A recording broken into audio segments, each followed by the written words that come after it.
Libya says, or said today, it might stop cooperating with Europe on one issue, for example, illegal immigrants. What would it take for Europe to stop cooperating with Libya, do you think? If Libya stopped the cooperation, especially in the economic side, and the exchange oil against investment, I think it's a big mistake. But as you know now, the regime in Libya, they are really in a crisis, and they think it's through such comment they can maybe use that card against the support of the European country for the protester inside of Libya. But I think on the long term, also Gaddafi maybe shall listen to Europe, because Europe, they don't involve inside of Libya. Libya must be careful of such comment, because they have a bigger crisis, and the protester come bigger and bigger every day.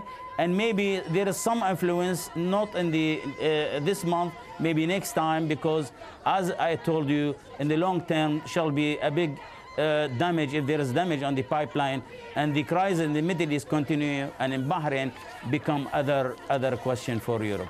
Amir Bayati in Vienna, thank you. There have also been protests about violence in Libya here in the United Kingdom. Just down the road from the AlJazeera offices in central London, hundreds of demonstrators gathered. They staged a noisy protest near the Libyan embassy, despite being separated by a busy four-lane road. Many of the protesters say they're exiled from Libya because of Gaddafi's rule. The political party of Germany's Chancellor Angela Merkel has been thrashed in critical local elections. Merkel's ruling CDU party had been ready for a heavy defeat, but the scale of that defeat has surprised many. Her party only managed 20% of the vote in Hamburg, while the rival SPD party emerged with around 50%.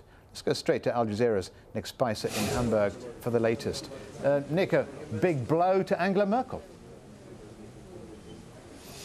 It is a big blow to Angela Merkel, and first and foremost to her man in Hamburg, the now ex-mayor Christoph Ammer, who said just moments ago that it was a sad day for the CDU, the Christian Democratic Party in Hamburg. The drop in points is the biggest ever drop, over 20 in the history of the Christian Democratic Party. It's a real shellacking, and this is seen nationally as the starting gun, if you will, of the super election season, as they're calling it here in Germany. But the scores that we're hearing about now from the polls that are coming out, it's basically a cannon shot across the bows of Angela Merkel's party. It's a significant setback. It's been sensitive, hasn't it? I mean, her position for some time. So this won't be a complete surprise. But what you're saying, or what I interpret you saying, is the defeat isn't a surprise, but the scale of it is. So what does that mean nationally, politically nationally? Yeah, well, the issues were local.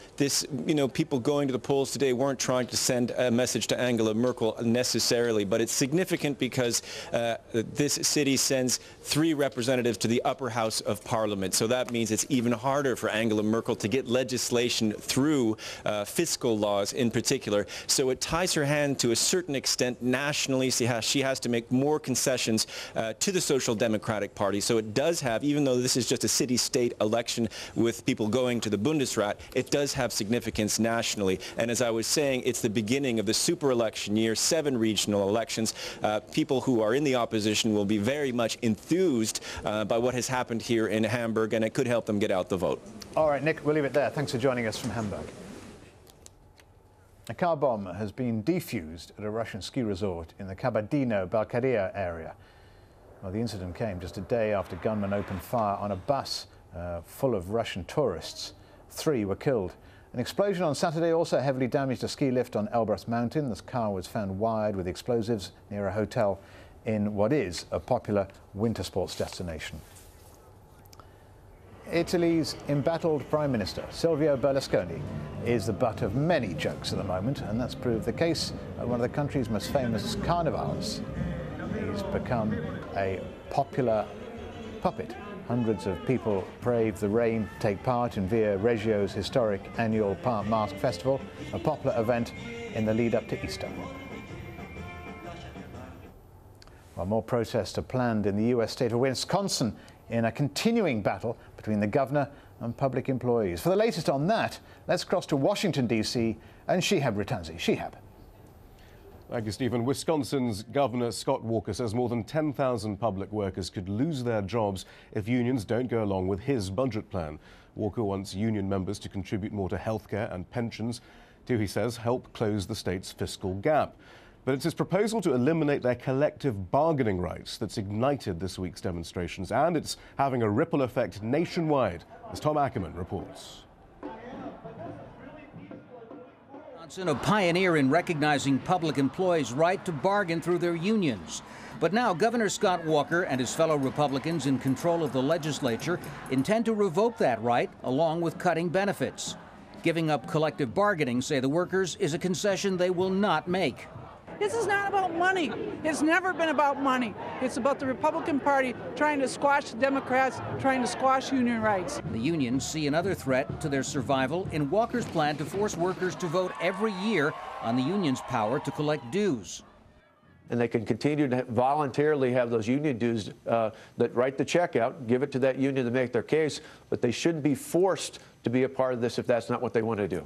The Wisconsin showdown is the fiercest battle in a nationwide power struggle, as other recently elected Republican governors also confront their public sector workers, traditionally championed by Democrats. In Ohio, where Governor John Kasich has even antagonized police and firefighter unions, which had backed his election. He wants to take away their collective bargaining rights, too. Management has no control. They can't control their costs. And when they can't control their costs, they bankrupt our communities. We can't have that. We must and we will shrink our government.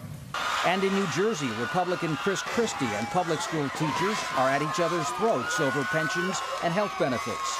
Remember, this is the group that prayed for me to die. So, to say that we're not on the best terms at the moment probably would be an understatement.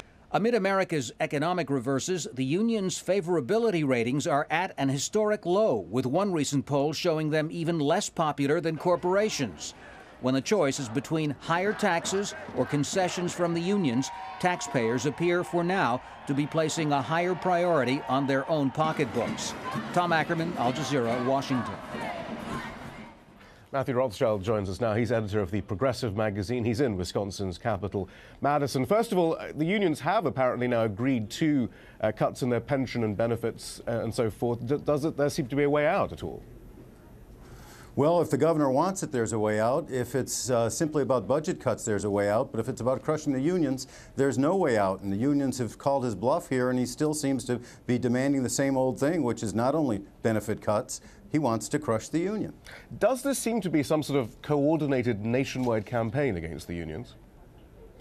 It truly is. I mean, it's straight out of the Republican playbook. The Republican governors and the paymasters, their corporate funders, have been wanting to get rid of unions since 1935, when private sector unions got the right to organize under the Wagner Act of the New Deal. And then over the